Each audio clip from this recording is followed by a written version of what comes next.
Welcome back, everyone. This is Arafel. I'm playing Magical Breaker Korona the movie, and we are in for a doozy of a fight. With all new music. As Dark Korona said before taking off, she can go faster than Pleia, and missing a chip there doesn't help.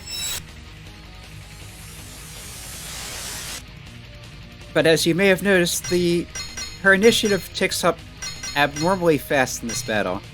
Although it does not display as her having a speed boost skill, functionally she's as fast as enemy Pleia. Which is particularly jarring when you're playing as Pleia, and used to being substantially faster than your opponent. Here we're dealing with an enemy that is faster than us. And also, she can dodge now. That chaotic speed effect that you get during Noelle's attack rounds is now applied to Pleia's attack rounds when she's trying to hit Dark Korona. And Dark Korona again has special attacks. This is Korona Genocide once again. The difficulty level, however, is 10 higher than the previous time. Hey, if you're not gonna run away, you're gonna be in shreds! So yeah, difficulty is 10 higher than in the previous battle because you won that one. Which means... oh yeah, we have a mess. On top of the chaotic speeds, we are now above, I think it's 85, which means the chips can change orientation as they're approaching you, which makes it even worse. Probably about on par with Korona 1's Korona Genocide with 55 plus. One good thing about Dark Korona is she does not get chaotic speeds when she's attacking you, except during her specials. So her normal attack rounds are just normal attack rounds. And once again, her defense is fairly low. It's a bit higher than last time, but still abnormally low for an Act 5 opponent.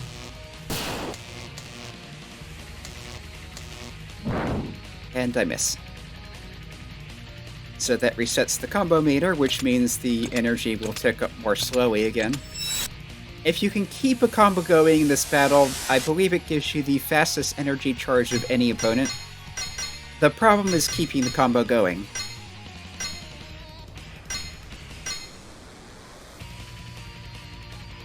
Also, as you've probably noticed, the fight has this other little gimmick that has no functional effect, but every other non-initiative round, she'll fly off to a new randomly chosen location. You get that little cut-in thing, the background will change at random. Again, it doesn't have any functional gameplay effect, but it's kind of neat. I'm probably not going to win this time after fouling up Genocide that badly. And here she gets another special attack. It's Genocide again. She does have Korona X Blaster in this battle also. So when that comes up, I'll give more explanation of that, but basically it's Tempest or Korona Blaster from both sides. Forget it. With things changing directions on top of changing speeds, I'm not sure I can handle that. I'll probably end up needing to use reload system to get it to be more manageable. But the rule I decided on at the beginning of this playthrough was 2 tries in the initial difficulty, and then drop it, if necessary.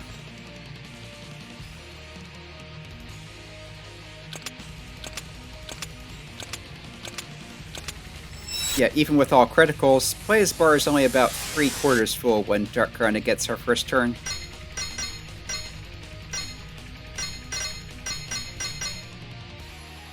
The other advantage of this battle as compared to the series of battles at the end of the Korona chart, the end of the Korona story, is that there is only one of her. If you lose the battle, you don't have to go back through 2 other battles just to get back to her. It's just this battle, and because of her low defense and her high attack, it's going to end pretty quickly one way or the other. So there's not as much of a time investment, there's not as much of a slog to get through it. It's difficult, but it's fast, which is kind of appropriate for playing as Pleia.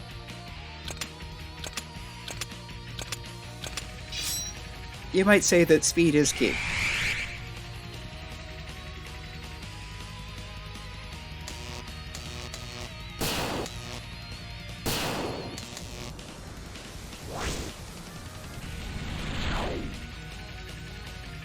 There's a mountainous-looking background.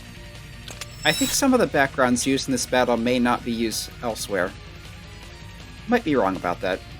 Mankind must put an end to war will put an end to mankind. That was John F. Kennedy in a 1961 speech before the United Nations. Here we go! Who Will Bell the Cat is from an Aesop fable in which a group of mice come up with a brilliant plan of putting a bell on a cat so they're warned if it's approaching. The problem, of course, is getting the bell on the cat in the first place. That wasn't too bad. Timing was slightly off there. But again, it's basically the same as a high-level Tempest or Korona Blaster, but coming from both sides, which means because it is high-level, instead of alternating between two directions, it cycles through all four of them, at least in a predictable order. But, yeah. One of the big problems with this battle is she is that fast, which means you're going to be waiting a while to get to your turns. It feels like it takes forever to charge up your energy, even though it's charging pretty quickly. So a lot of it is just the frustration of being outsped by your opponent. And an opponent who is final boss level difficulty on top of that. And this mess.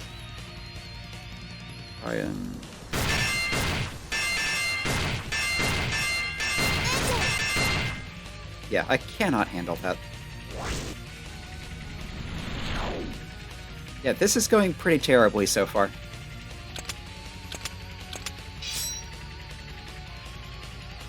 But as I mentioned, at least it's going quickly.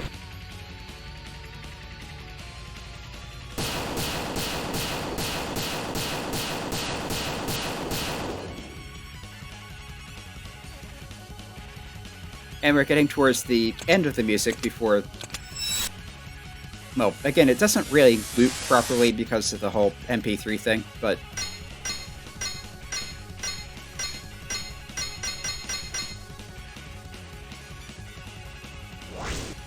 it does some neat things.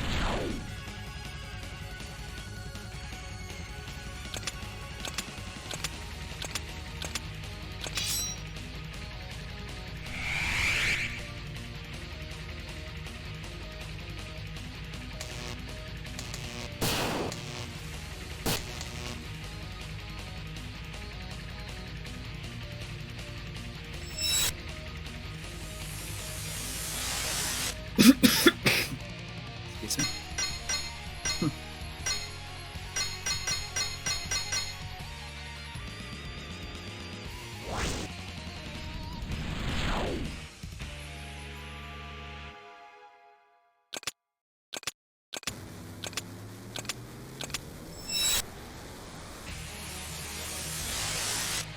Okay, we got through a full loop of the music. There. Something in my throat.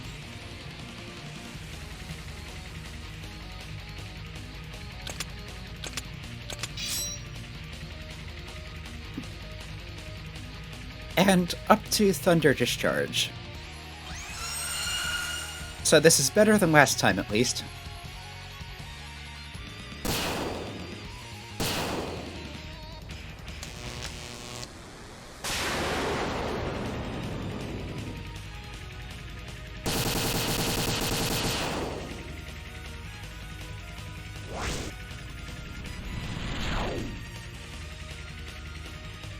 I mean, Pleia is just about dead. There's no way I'm winning this, but...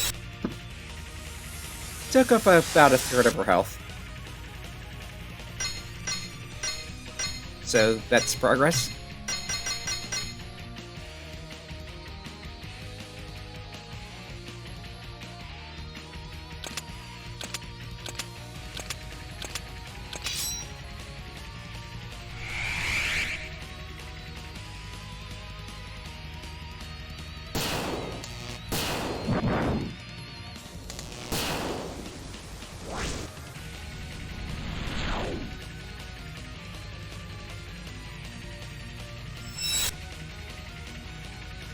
And this will probably end it.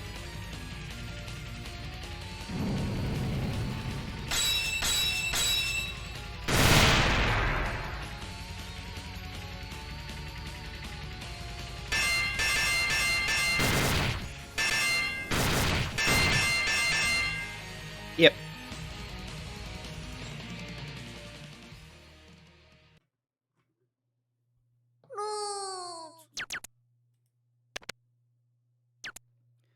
Okay, time to use the reload system. It's functionally the same as Korona Survivor,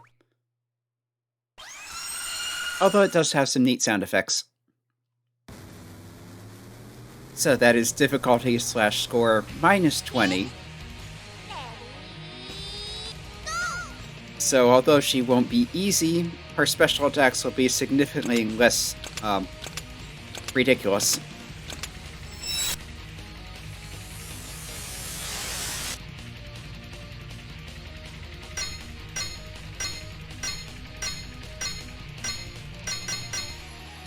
Korona Genocide in particular.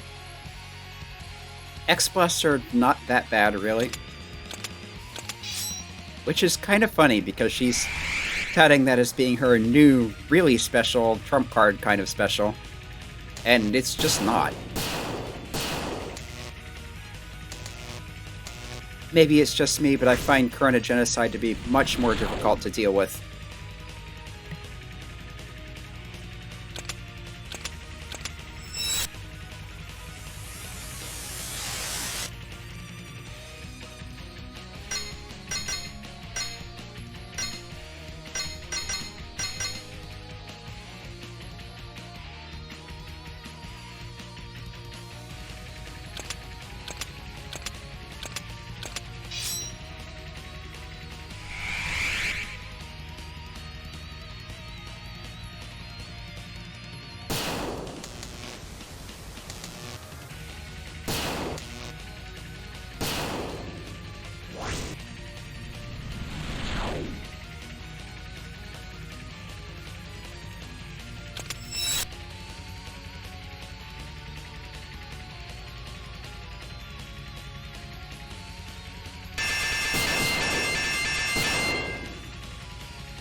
And then that happens.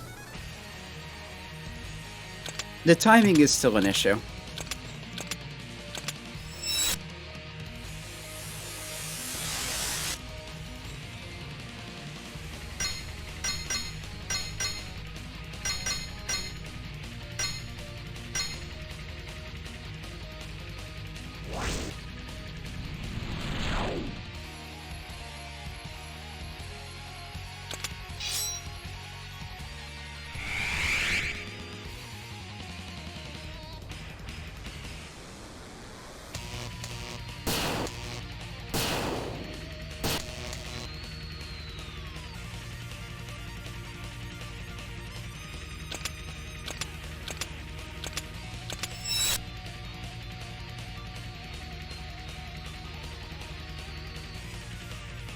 Alright, let's see if this behaves itself a little more.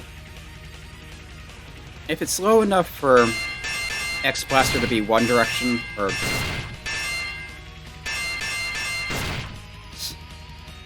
Okay, I'm doing that badly, but...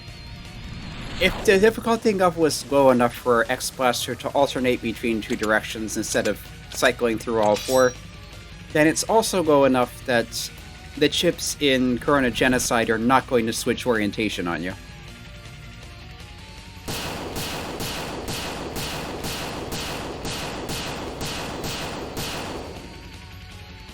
They do still have the chaotic speeds, of course, because it's not that low, but without switching orientation, it's not as difficult to react to.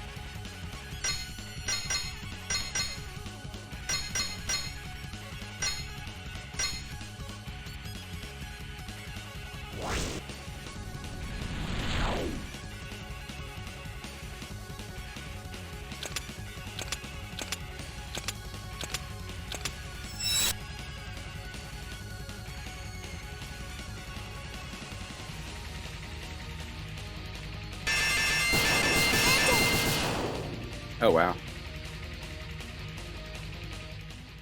Okay, we have a timing issue there.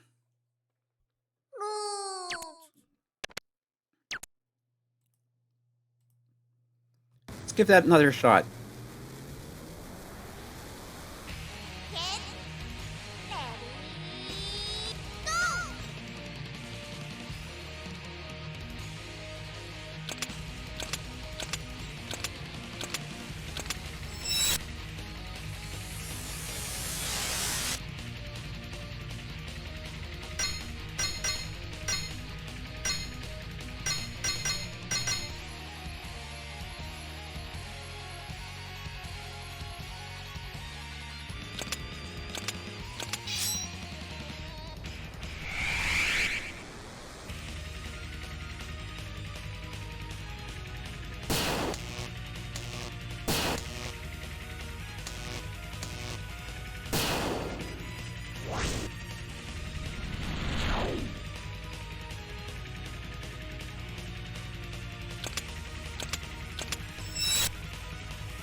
Yeah.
Almost there.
Let's go.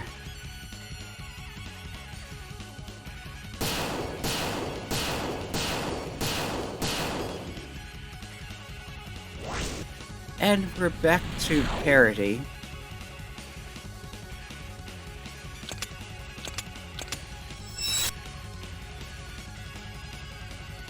Though that might not last. Oh, come on.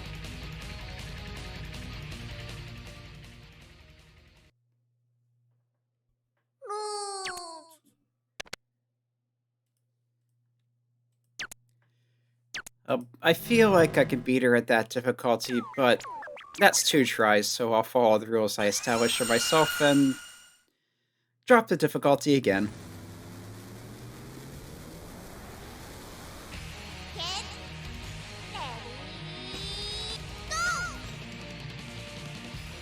And this may be low enough to trivialize Korona genocide.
going so slow it threw me off.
If this will help.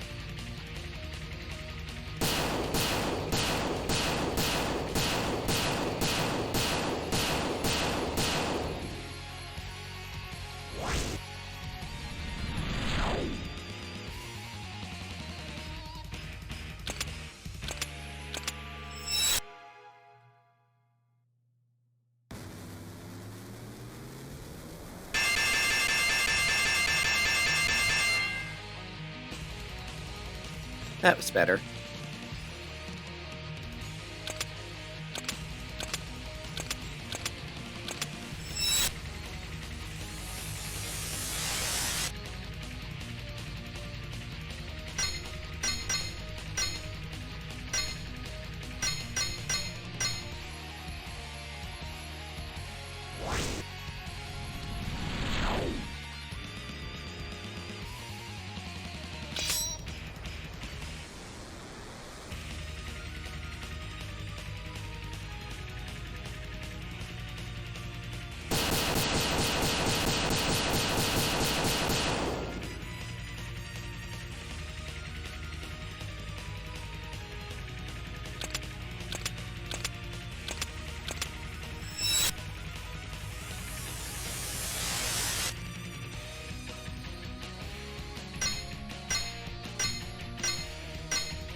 Of course.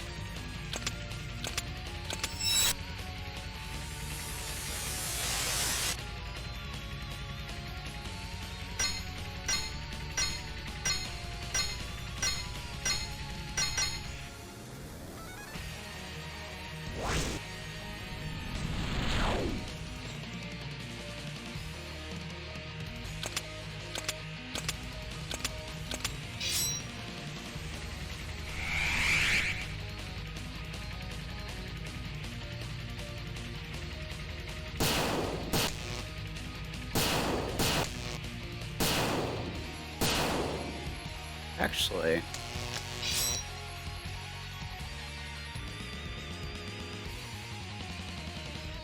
let's see how this does.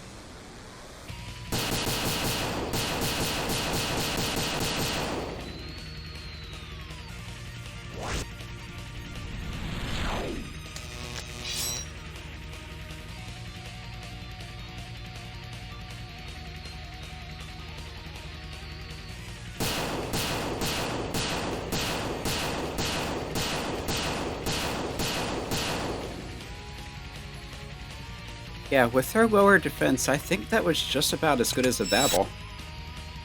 And it leaves me in a better spot as far as energy goes.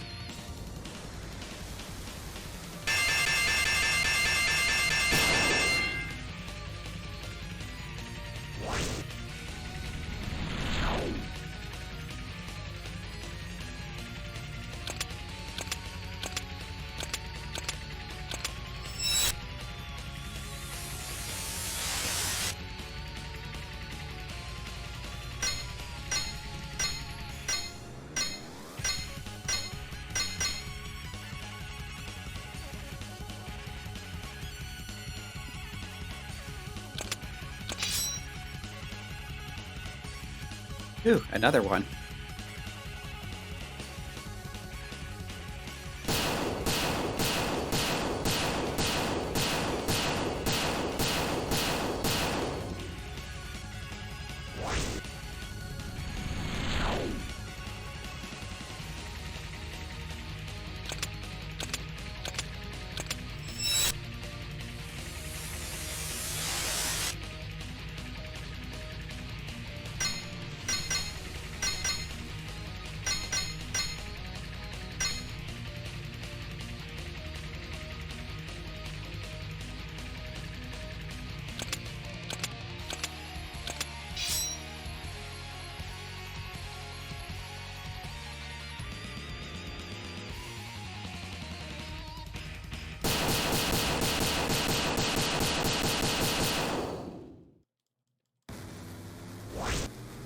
And I think this next Voltic Blade will do it.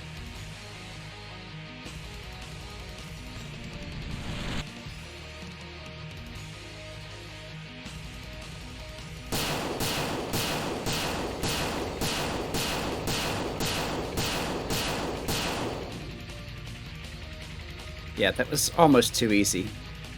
It it can't be. No, no, no, no, no, no, no, no, no, no. Don't want to go back. Not to that dark place.